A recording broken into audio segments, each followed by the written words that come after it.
अस्सलाम वालेकुम एवरीवन। आज हम बात करेंगे लंग कैंसर के सिम्टम्स के बारे में।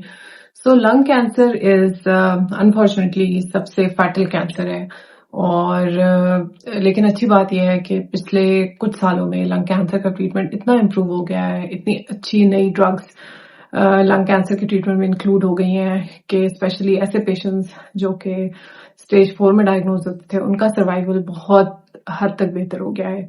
लेकिन फिर भी हमें लंग कैंसर के अर्ली सिम्टम्स के बारे में पता होना चाहिए ताकि डायग्नोसिस टाइमली हो सके और ट्रीटमेंट इफेक्टिव हो सके। लंग कैंसर के इनिशियल सिम्टम्स क्या होते हैं? सबसे पहले तो लंग कैंसर अगर किसी को खुदा न खास्ता होता है तो सबसे पहले खांसी हो सकती है। खांसी ऐसी खांसी जो कि मुतवातिर हो और उसमें रेशा आ रहा हो, रेशे का कलर येलो, ग्रीन या फिर रेड हो सकता है। यानी कि अगर खांसी में रेशा आ रहा है और रेशे में ब्लड है तो ये बहुत ज्यादा इंडिकेट कर सकता है कि कोई प्रॉब्लम लंग्स में है जो कि सीरियस हो सकती है।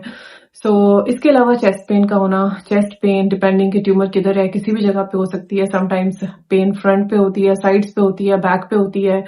ऐसी पेन जो सांस लेने से बढ़ती है ज्यादातर वो कैंसर के से रिलेटेड हो सकती है। यानी कि जब आप डीप ब्रेथ लेते हैं तो डीप ब्रेथ से अगर आपकी किसी जगह पे पेन इंक्रीज होती है तो इसका मतलब है कि वहां पर ट्यूमर हो सकता है और वो ट्यूमर आपकी नर्व्स या आपकी लंग की लाइनिंग को अफेक्ट कर रहा है जिसकी वजह से आपकी पेन इंक्रीज हो रही है। खांसी का होना, चेस्ट पेन का होना, इसके अलावा सांस का फूलना। अगर आपका मुतवातिर सांस फूल जाता है यानी कि पहले आप ज्यादा एक्सर्शन करने में फूलता है, फिर उसके बाद आहिस्ता आहिस्ता आपकी माइल्ड एक्सर्शन या थोड़ी सी वॉक करने से फूल जाता है, या समटाइम्स डेली एक्टिविटीज करने से फूल जाता है, समटाइम्स वॉशरूम जाने से फूल जाता है। अगर आपको मुसलसल शॉर्टनेस ऑफ ब्रेथ यानी कि मुसलसल सांस फूल रहा है और वो वक्त के साथ साथ बढ़ता जा रहा है तो ये भी लंग कैंसर की अलामत हो सकती है। पेशेंट्स जिनको लंग कैंसर होता है उनकी शॉर्टनेस ऑफ ब्रेथ बाज़ औक़ात इतनी ज्यादा हो जाती है कि वो सीधे लेट नहीं सकते और उनका लेटना मुतासिर हो जाता है। लंग कैंसर को डायग्नोज करना बहुत सिंपल होता है और डायग्नोज करने के लिए एक सिंपल चेस्ट एक्सरे आपको चाहिए। ऐसे पेशेंट्स जिनका वेट लॉस हो रहा है मुसलसल या किसी भी इंसान का अगर वेट लॉस हो रहा है और वो आपको समझ नहीं आ रहा कि क्यों हो रहा है तो आपको it is one of those cancer जिसमें वेट लॉस बहुत ज्यादा होता है। लंग कैंसर में खांसी, चेस्ट पेन, इसके अलावा सांस का फूलना और वेट लॉस का होना, ये तमाम इंडिकेशंस लंग कैंसर की हो सकती हैं।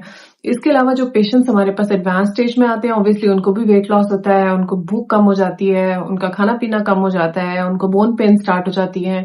बोन पेन्स जो कैंसर से रिलेटेड होती है वो जनरली ऐसी होती हैं कि आपको किसी एक खास हड्डी में दर्द और मुसलसल रह रहा हो, दर्द की दवाई से थोड़ी बहुत आराम आ जाता हो लेकिन ज्यादा ठीक ना होता हो, या फिर ऐसा पेन जो कि दबाने से बढ़ जाता हो। ये सारी अलामात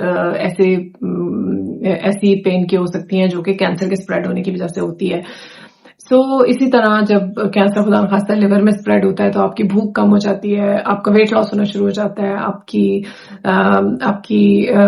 आपको वॉमिटिंग, नोजिया फील होता है। तो ये तमाम इलामात लंग कैंसर की हो सकती हैं अगर वो स्प्रेड कर जाए। इसके अलावा ऐसे पेशेंट्स जिनका खुदा न खास्ता लंग कैंसर ब्रेन में स्प्रेड करता है। Lung cancer is one of those cancer जो ब्रेन में बहुत जल्दी स्प्रेड कर जाता है। ब्रेन स्प्रेड होने के साथ साथ आपको सिम्टम्स जिसमें हेडेक, नोजिया, वॉमिटिंग, नजर की तब्दीलियां, झटके, फालिज का होना, ये सारे सिम्टम्स हो सकते हैं। इसके अलावा lung cancer is one of those cancers जो कि जिसको आप बहुत अच्छे तरीके से प्रिवेंट कर सकते हैं। The most common cause of lung cancer is smoking. अगर आप स्मोकिंग ना करें, आप ड्रिंकिंग इज स्मोकिंग। अगर आप स्मोकिंग ना करें, आप ड्रिंकिंग ना करें, आप अपनी एयर पोल्यूशन को इम्प्रूव करें, पोल्यूशन को डिक्रीज करें, तो मेजर फैक्टर्स जो लंग कैंसर के हैं वो उनको हम अवॉइड कर सकते हैं। इसके अलावा पैसिव स्मोकिंग को भी अवॉइड करना चाहिए। ये मेजर फैक्टर्स हैं जो लंग कैंसर के होते हैं। इसके अलावा कुछ कैंसर्स लंग कैंसर जेनेटिक भी होते हैं और रेशियल ओरिजिन होता है जिनका, जिस तरह खवातीन जो कि एशिया में रहती हैं उनमें ज्यादातर एक खास किस्म का लंग कैंसर होता है जिसे एडेनोकार्सिनोमा कहते हैं और जनरली खवातीन स्मोकर भी नहीं होती। इसके अलावा लंग कैंसर को हम डायग्नोज करने के लिए सिंपल टेस्ट करते हैं जो कि एक्सरे है। सिंपल एक्सरे ही आपको बता देगा कि आपके दोनों लंग्स में कोई प्रॉब्लम तो नहीं है। سم ٹائمز ایکس رے بہت چھوٹے ٹیومر کو ظاہر نہیں کرتا، تو اس کے لیے ہم ایک سی ٹی اسکین ایڈوائز کرتے ہیں. سو لنگس کا یا chest C T scan is one of the ideal modality to diagnose lung cancer if we are suspecting it. علاوہ لنگ کینسر کے لیے ایک اسکریننگ ٹیسٹ موجود ہے جس کو ہم لو ڈوز سی ٹی اسکین کہتے ہیں، اور یہ ہیوی اسموکرز یا پرولونگڈ اسموکرز جن کی لمبی اسموکنگ کی ہسٹری ہوتی ہے ان کے اندر ہم کرتے ہیں. اور یہ سی ٹی اسکین ہمارے ملک میں 50 سال سے اوپر کے پیشنٹس میں کیا جاتا ہے جن کی جو کہ ہم ہائی رسک ڈکلیئر کرتے ہیں. اور اس سی ٹی اسکین کا فائدہ یہ ہوتا ہے کہ یہ لو ڈوز ریڈیشن دی جاتی ہے اور اس میں آپ کے کینسر کو ارلی ڈیٹیکٹ کیا جا سکتا ہے.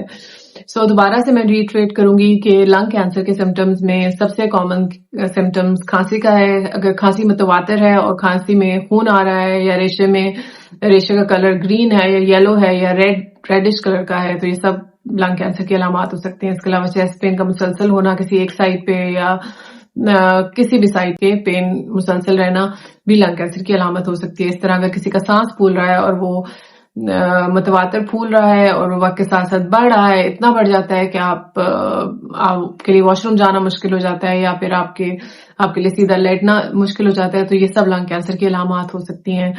سو ایڈوانس اسٹیجز کے اندر پیشنٹس کے اندر ویٹ لاس، بھوک کا کم ہونا اور بون پینز، ہیڈ ایکس، اسٹروک، اس طرح کے سمٹمز آ سکتے ہیں.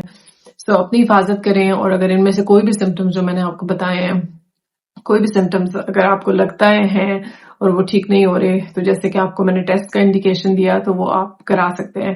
اس کے علاوہ آپ نے پلمنالوجسٹ کو دکھائیں اور وہ آپ کے فردر ٹیسٹ ایڈوائز کرے گا.